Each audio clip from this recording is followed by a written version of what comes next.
Shooting ஆரம்பித்து உள்ளே போய் நான் பயந்துட்டேன். ஃபஸ்ட்டு ப்ரொடியூசர் தான் பார்த்தேன். எப்பா என்னப்பா செலவு பண்ணிகிட்டு இருக்கீங்க. சர்தார் வந்து ஸ்பாட்டில் இருக்கும்போதே வந்து சர்தார் வந்துட்டார், சார் வந்துட்டாருன்னு தான் பேசுவாங்க. அதே விஜய் கேரக்டர் ரொம்ப விஜய் வந்துட்டான் அப்படிம்பாங்க. டேய் ரெண்டும் நான் தான்டா. எந்த கேரக்டராக இருந்தாலும் சரி, லைக் ஃபார் எக்ஸாம்பிள் ஒரு இன்னசென்ட்டான கேரக்டர் இருந்தாலும் சரி, ஒரு மாதிரி ரக்கடான ஒரு கேரக்டர் இருந்தாலும் சரி, ஃபைட் பண்ணுற ஒரு ஆக்ஷன் ஹீரோ இருந்தாலும் சரி, எனிதிங் அவரோட ஸ்டைலில் அது ஒரு பர்ஃபெக்டாக ஒரு க்ளவ் மாதிரி ஃபிட் ஆகிடும் அதுக்குள்ளே. அண்ட் ஒரு கன்வின்சிங்கான ஒரு பெர்ஃபார்மன்ஸ் கொடுப்பாரு. That will have a connect towards us. SJ Suryah sir பேசும்போது சொன்னார், எந்த ஒரு ஃபில்டரும் இருக்காது அவர் பேசுகிறப்போ அப்படின்றாரு. அதே மாதிரி தான் ஒரு நடிப்புலேயும் பெருசாக ஒரு ஃபில்டரோ ஒரு இன்ஹிபிஷன் எதுவுமே இல்லாமல் ஒரு வெரி ஃபைன் ஆக்டர் அப்படின்ற ஒரு இதை ஒவ்வொரு படத்துலையும் ப்ரூவ் பண்ணிக்கிட்டே இருப்பார். ஸோ சர்தார் டூ அப்படின்றப்போ again you having a great expectation. Karthi sir, ஒரு சில வார்த்தைகள் அபவுட் சர்தார் 2 ப்ளீஸ்.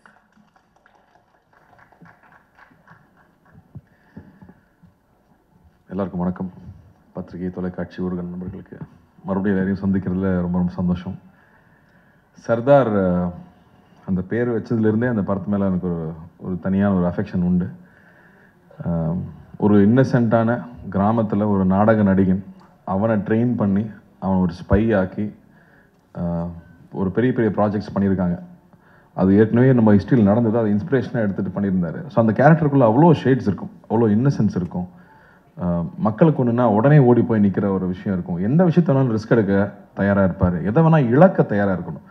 சுயத்தை, தன்னுடைய எல்லாத்தையும் இழந்து உன்னை ப்ரொடெக்ட் பண்ணணும் அப்படிங்கிறது எல்லாராலையும் பண்ணிட முடியாது. ஆனால் அப்படி பண்ணக்கூடிய ஒரு கேரக்டர். இன்ஃபேக்ட் பத்திரிகை நண்பர்கள் எழுதுனது, முதல் தடவையாக ஒரு ஏஜென்ட்டு பர்சனல் வார் இல்லாமல் பொதுமக்கள் பொது நலனுக்காக வந்து சண்டை போடுற ஒரு ஹீரோ ஃபஸ்ட் டைம் ஒரு ஏஜென்ட்டாக பார்க்குறேன்னு சொல்லி எழுதியிருந்தாங்க. எனக்கு ரொம்ப சந்தோஷமாக இருந்தது அதை நோட்டீஸ் பண்ணி சொல்லியிருக்கும் போது. ஸோ அப்படி ஒரு கேரக்டர், அந்த கேரக்டர் திரும்பி வந்தால் நல்லாயிருக்கும். பட் திரும்பி வரும்போது என்ன பர்பஸ், என்ன இருக்க போகுது, மித்ரன்னாலே என்ன அடுத்தது என்ன சொல்லி பயமுறுத்த போகிறாருன்னு எல்லாரும் கேட்குறாங்க. அவர் ஃபஸ்ட்டு படத்தில் வந்து கையில் மொபைல் ஃபோன் மெசேஜ் வந்தாலே பக்குன்னு இருக்கும். அதுக்கப்புறம் வாட்டர் பாட்டிலை பார்த்தா பயமாக இருக்கும். அப்படி இந்த படத்தில் என்ன பயம் இருக்குன்னா அதை விட பயமான ஒரு விஷயம் வச்சுருக்காரு. உண்மையாகவே ஸ்கேரியான ஒரு பெரிய ஒரு விஷயம் இந்த படத்தில் கையில் தொட்டிருக்காரு. அப்போ வந்து how good is a hero is வந்து ஹவு பிக் இஸ் த வில்லனுங்கிறத வச்சு தான் 2 பேர் சண்டை போட போகிறாங்க. இந்த 2 பேரில் 2 பேருமே மிகப்பெரிய ஆளாக இருந்தால் தான் அந்த போர் சுவாரஸ்யமாக இருக்கும். அப்படி இந்த படம் ஒரு மிகப்பெரிய போரை பற்றி பேசுது. அதுக்கு ஆப்போசிட்டில் எஸ்ஜே சூர்யா சார் வந்திருக்காருங்கும் போது நான் ரொம்ப ரொம்ப சந்தோஷப்பட்டேன். ஏன்னா அந்த படம் பெருசாகணும்னா, அந்த போர் பெருசாகணும்னா அந்த அந்த இரு துருவங்கள் பெருசாக இருக்கணும். சர்தார் வந்து ஸ்பாட்டில் இருக்கும்போதே வந்து சர்தார் வந்துட்டார், சார் வந்துட்டாருன்னு தான் பேசுவாங்க.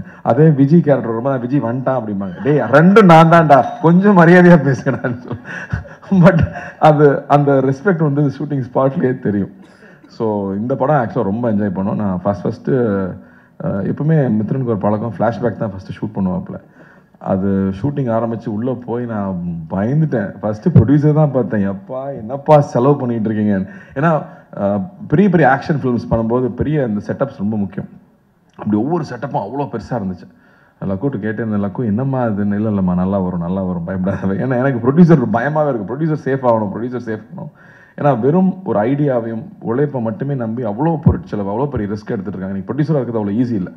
ரிலீஸ் வரைக்கும் ப்ரொடியூசர் தான் பண்ண வேண்டியது இருக்குது. எல்லா ரிஸ்க்கும் ஆன் த ப்ரொடியூசருங்கும் போது அந்த அந்த பயம் எப்போவுமே மைண்டில் இருந்துகிட்டே இருக்கும், அவங்க சேஃப் ஆகணும்னு. பட் அந்தளவுக்கு இந்த படத்தில் மித்ரனோட உழைப்பு வந்து ரொம்ப ரொம்ப இம்பார்ட்டண்ட்டாக நான் பார்க்குறேன். அவ்வளோ டீட்டெயில்டாக ஒர்க் பண்ணி எல்லா விஷயமும் போய் புரியணும், அதே சமயத்தில் அது சுவாரஸ்யமாகவும் இருக்கணும் அப்படிங்கிறதுக்கு நிறைய மெனக்கெட்டுருக்காப்புல. அண்ட் எஸ்ஜே சூர்யா சார் செட்டில் இருக்கும்போது சொல்லவே வேண்டாம். அவர் வந்து எவ்வளோ தீனி கொடுத்தாலும் பத்துறதில்லை அவருக்கு. கேட்டு கேட்டு கேட்டு கேட்டு அவர் வாங்கி பண்ணுறதை பார்க்குறக்கே சந்தோஷமாக இருக்கும். இன்ஃபேக்ட் அவர் செட்டில் இருந்தாங்கன்னா நாங்கள்லாம் செல்ஃபோனே தொடரதே இல்லை. ஏன்னா வந்து ஷார்ட் நோட்டில் எல்லாரும் செல்ஃபோனுக்கு போயிடுவாங்க. பட் இதில் வந்து அப்படி இல்லவே இல்லை. அவர்கிட்ட அவ்வளோ விஷயங்கள் ஷேர் பண்ணிக்கிறக்கும், பேசிக்கிறக்கும், தெரிஞ்சுக்கிறக்கும் அவ்வளோ இருக்கும். ஸோ இந்த எக்ஸ்பீரியன்ஸாகவே இந்த படம் ரொம்ப இன்ட்ரெஸ்டிங்காக போயிட்டுருக்கு. இந்த ஈவெண்ட்டுக்கும் அந்த காரணம் தான். இந்த எவ்வளோ பெரிய படம், இதுக்கு பின்னாடி எவ்வளோ பெரிய உழைப்பு இருக்குங்கிறது முதல்ல உங்ககிட்ட சொல்லணும்னு ஆசைப்பட்டோம். ஏன்னா நீங்கள் தான் ஆரம்பத்துலேருந்து அந்த அந்த அந்த குழந்தைய வந்து ரிலீஸ் வரைக்கும் கூட்டிகிட்டு போகிறது நீங்கள் தான். ஸோ அந்த வகையில் அவங்க முன்னாடி ஃபஸ்ட்டு காமிக்கணும்னு ரொம்ப ஆசைப்பட்டோம். ஸோ உங்களுக்கும் பிடிச்சிருக்கும்னு நம்புகிறேன். அதே மாதிரி சாம் வந்து கைதிக்கு அப்புறம் பண்ணுறோம். அண்டு ஒரு ஸ்பை ஃபிலிம்னா ரஹ்மான் சார் சொல்லிகிட்டே இருக்கார் இல்லையா, நம்மளுடைய கதையாக இருக்கணும், நம்ம எமோஷன்ஸாக இருக்கணும், நம்ம ப்ரெசன்டேஷன் இன்டர்நேஷ்னலாக இருக்கணும். அப்போ தான் அடுத்த லெவலுக்கு நம்மளுடைய படங்கள் வெளியில் போக முடியும் அப்படின்னு சொல்லிட்டே இருப்பார். அதுக்கான டீம், நம்மளோட எடிட்டர் ஆகட்டும், ஜார்ஜோட ஒர்க் ஆகட்டும், இல்லை ஸ்டண்ட்ஸில் வந்து திலீப்போட ஒர்க் ஆகட்டும், இப்போ சேதனோட ஒர்க் ஆகட்டும், ஐ திங்க் எல்லா டெக்னீஷியன்ஸும் they're giving their best for this film. And writing also, இந்த படத்தில் இருக்கிற டயலாக்ஸ் ஆகட்டும், ஏன்னா அவ்வளோ ஈஸி இல்லை இந்த கான்செப்ட் அழகாக கொண்டு வந்து சேர்க்கறது. ஸோ அந்த வகையில் ரொம்ப திருப்தியாகவும் இருக்குது. அண்ட் லுக்கிங் ஃபார்வர்ட், இன்னும் நிறையா இந்த படத்தை பற்றி பேசணும். பட் ஃபஸ்ட்டு முன்னோட்டமாக இந்த படம் இவ்வளோ உழைச்சிருக்கோம், அந்த உழைப்போட ஒரு சின்ன ஒரு கிளிம்ஸ் உங்ககிட்ட காமிக்கிறது தான் இங்கே வந்திருந்தோம். ரொம்ப ரொம்ப நன்றி. உங்களுடைய தொடர்ந்து உங்களுடைய அன்பு எப்பவுமே எங்களுக்கு தேவை. அண்ட் ஈத் முபாரக் எல்லாருக்கும். நன்றி. தேங்க்யூ.